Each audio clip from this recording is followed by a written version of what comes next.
Portal's puzzling gameplay meets Smash Bros. Party Mayhem in Spearheads' new title Tiny Brains. While it may not be as memorable as some of the game's apparent inspirations, it provides an extremely entertaining, chaotic puzzle experience that unfortunately ends a bit too early. Similar to the Portal series gameplay, Tiny Brains has you going through several puzzle rooms, solving them to progress towards eventual escape. Tiny Brains changes things up though with its miniature cast of super critters and tiny mad-main puzzle rooms. Each of the 4 playable characters features a unique physics-based power to interact with objects in these puzzle rooms. Dax the Bat can push objects away, Stu the Rabbit can pull objects towards him, Pad the Mouse can swap places with objects, and Minsk the Hamster can create blocks of ice. The game does a great job at the start, introducing you to each of these characters, giving you a basic puzzle to solve with their power. As simple as these powers are, the later puzzles of the game might squeeze in your brain a little, as you're frantically pushing and pulling objects all over the map in frustration. Those moments were far and few though, as unfortunately many of the puzzles are quite simple in design and the solution would be evident rather quickly. The puzzle rooms I enjoyed the most involved rapid use of multiple character powers. I also like the ones with the old school timer set up in them. It was a clever, funny, and much appreciated gameplay element to raise the bar when it comes to challenging puzzles. I have to note that the difficulty pacing in some of the game was a bit strange. I found myself finishing a challenging puzzle at the end of one chapter, only to follow it up with an extremely easy one. Each chapter seems to start at its own difficulty level and scales from there, so I felt a bit of a drop in difficulty for a short while after each one. I did, however, enjoy the progression through these chapters. Hearing the scientists talk and get frustrated with the animals was actually quite entertaining. I also liked the little break room areas that you could play around in for a while to give your brain a rest. Outside of the main game, there are a couple other options. There are challenge puzzles you unlock as you progress in story mode, and there's also a soccer game, which I unfortunately was not able to try out, as it is local multiplayer only, it appears. Without spoiling anything, I'll have you know that there are 2 other special modes to be unlocked after completing the main story. Completing the main story will take the average player anywhere from 2 to 3 hours. While very short, it does encourage you to play multiple times, not only to beat your fastest times, but also to find different ways to solve puzzles.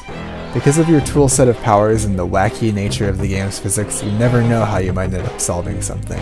Completionists may get some extra playtime out of finding all the hidden cheese collectibles too. While the game is possible to play solo 100%, it is obviously designed to be played in co-op, ideally with 3 other friends. One of the greatest things about a game like this is the awesome time you'd have yelling at and laughing with your friends while playing. To make things easier for solo players, when swapping between characters it will slow down time for you.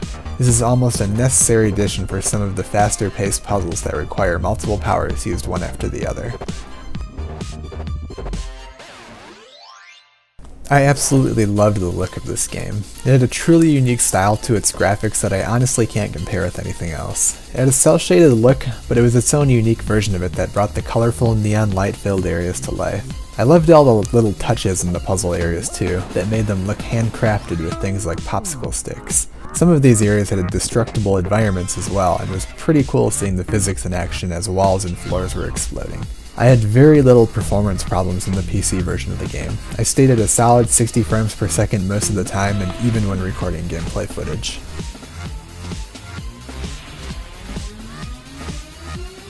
The soundtrack perfectly fit the gameplay in Tiny Brains. It's the kind of music you'd expect to hear while trying to escape a mad scientist's crazy laboratory. There's a good variety of happy, fun tunes for specific moments, as well as intense electronic numbers that fit well with the action on screen. Without spoiling it, I have to mention that there is a particularly memorable song at the ending of the game that gamers should play through to hear. I also enjoyed the voice work of the scientists throughout the tiny journey. It definitely made me crack a smile a few times.